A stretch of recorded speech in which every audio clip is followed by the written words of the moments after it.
कल रात जो तुम दादा दादी के साथ थिएटर कर रही थी वो मेरे लिए था। हाँ, वरना मुझे क्या मुसीबत पड़ी कि मैं दादा दादी के साथ इतनी रिहर्सल करूं और हाशिम भाई को चुपचाप उनके कमरे में ले जाऊं। मुझे क्या जरूरत है ज़ारा ये सब प्लानिंग करने की।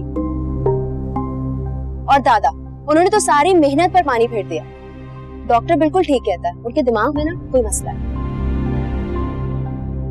सारी मेहनत पर पानी फेर दिया। एक छोटी सी सिचुएशन समझ नहीं आ रही थी उनको। एक सिंपल सी बात तुम भी समझ लो नादिर, खबरदार जो मेरी जिंदगी में दखल देने की कोशिश की तो, या ऐसी बचकाना उठ पटांग हरकत की तुमने तो, समझी? मेरे मामले से दूर रहो। मुझे क्या जरूरत पड़ी कि मैं ऐसी कोशिश भी करूं? और मैंने तुम्हें 10 दफा समझाया कि हाशिम भाई से शादी करो और अपनी जिंदगी आराम से गुजर बसर करो, लेकिन तुम्हें अचानक से कोई प्रॉब्लम शुरू हो जाती है, और तुम्हारी प्रॉब्लम मुझे अच्छी तरह पता है ज़ारा। रियली? जरा मुझे भी बताओ, मुझे नहीं पता। आतिफ भाई तुम्हारा प्रॉब्लम है ज़ारा।